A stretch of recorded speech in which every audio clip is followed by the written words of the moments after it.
નમસ્કાર, આપ જોઈ રહ્યા છો સ્પાર્ક ટુડે ન્યૂઝ। વડોદરાના શિનોર સહિતના વિસ્તારોમાં ધોધમાર વરસાદ વરસ્યો હતો। રાત્રિના સમયે ધોધમાર વરસાદ વરસ્યો હતો।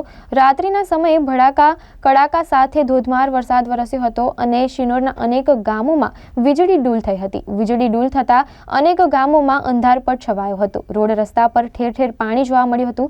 વરસાદના પગલે વાતાવરણમાં ઠંડક પ્રસરી જવા પામી હતી। ધોધમાર વરસાદ વરસતા ધરતીપુત્રોમાં ખુશીનો માહોલ જોવા મળ્યો હતો।